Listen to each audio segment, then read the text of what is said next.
This channel does not promote any violent, harmful, or illegal activities. All content provided by this channel is meant for an educational purpose only.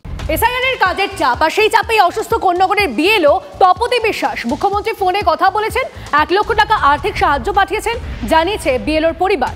ইতিমধ্যে ওই বিএলওকে কোন্নগর থেকে medical college হাসপাতালে refer করা হয়েছে বলে খবর। পরিবারের দাবি এসআইআরের কাজের চাপে সেরেব্রাল অ্যাটাক হয় তপতি বিশ্বাসের। ইতিমধ্যেই বিএলওকে কাজ থেকে অব্যাহতি দিয়েছে প্রশাসন।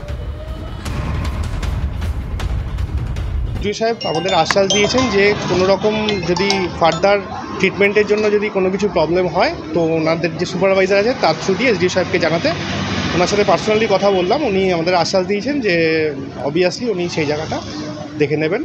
যদি ফার্দার কোনো নিউরো বা অন্য সেগমেন্টে দেখানোর ব্যাপার থাকে বাকিটা ওনারা দেখে নেবেন, এই আশ্বাসটা দিয়েছেন। আর ওনাকে কাজ থেকে বিরতি দিয়েছেন আপাতত, মানে বিএলওর কাছ থেকে। ওনার যতদিন না শরীর ঠিক হচ্ছে এখন রেস্ট নেওয়ার জন্য। পাশাপাশি নজর রাখতে হচ্ছে কোচবিহারের দিকে। কোচবিহারে সেখানে পথ দুর্ঘটনায় মৃত্যু হয় একজন বিএলওর। সুমন কল্যাণ আমাদের সঙ্গে রয়েছেন, আমাদের সহকর্মী। যাবো সুমনের কাছে। সুমন, পরশুদিন রাতের এই ঘটনা, তিনি বাড়ি ফিরছিলেন, সেই সময় তিনি দুর্ঘটনার কবলে পড়েন এবং তারপর তাকে স্থানীয় হাসপাতালে নিয়ে যাওয়ার পর পরিস্থিতি বেগতিক দেখে তাকে কিন্তু কোচবিহার ইন্ডিয়ান মেডিকেল কলেজে পাঠানো হয়। সেখানে তার মৃত্যু হয়েছে বলে আমরা জানতে পেরেছি।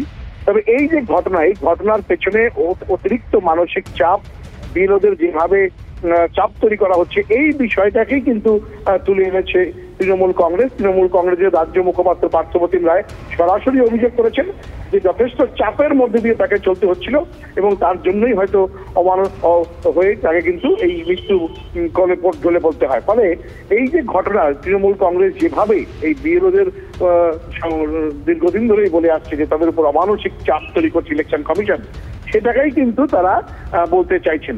তবে এই ঘটনাকে নিয়ে রাজনীতি কিন্তু ইতিমধ্যেই শুরু হয়েছে। গতকাল উত্তরবঙ্গ উন্নয়ন মন্ত্রী তার বাড়ি গিয়েছিলেন, তার পরিবারের হাতে 2 লক্ষ টাকার সরকারি যে সাহায্য সেটা তুলে দিয়েছেন এবং এই সংক্রান্ত বিষয় নিয়ে কিন্তু ইতিমধ্যেই বেশ জল্পনা তৈরি হয়েছে। নজর রাখো। মৃত বিএলওদের পরিবারকে আর্থিক সাহায্যের কথা ঘোষণা করল রাজ্য মুখ্যমন্ত্রী মমতা বন্দ্যোপাধ্যায়। তিনি স্বয়ং একথা ঘোষণা করেছেন। মৃত বিএলওদের পরিবারকে 2 লক্ষ টাকা করে আর্থিক সাহায্যের কথা ঘোষণা করেন মুখ্যমন্ত্রী। অন্যদিকে অসুস্থ বিএলওদের 1 লক্ষ টাকা করে দেওয়ার কথা ঘোষণা করেছেন মমতা বন্দ্যোপাধ্যায়। মুখ্যমন্ত্রী মমতা বন্দ্যোপাধ্যায় এই যে বিএলওদের মৃত্যু হচ্ছে, চাপ নিতে না পারায় আজকে ইলেকশন কমিশন 1000 জন ডেটা এন্ট্রি অপারেটর রিক্রুট করতে চেয়েছেন, আপনি ফাইল সরিয়ে রেখেছেন। আজকে বলা হয়েছে বিএলওদের যে টাকা তারা পাচ্ছে সেটা বাড়াবার জন্য, আপনি বাড়াননি। আপনি তো এই মৃত্যুর জন্য দায়ী, আর আপনি আবার 1 লক্ষ টাকা 2 লক্ষ টাকার কম্পেনসেশন দিচ্ছেন। এটাই হচ্ছে আপনার রাজনীতি। ওই রাবড়ি যেভাবে বানায় না, রাবড়ি প্রসেস, ওপর থেকেও আগুন দেওয়া হয়, নিচ থেকেও আগুন দেওয়া হয়, আপনার হচ্ছে ওই রকম। দুদিক থেকে আপনি আগুন দিয়ে রাজনীতি করার চেষ্টা করেন, কিন্তু বাংলার 10 কোটি মানুষ আর বোকা বনবে না।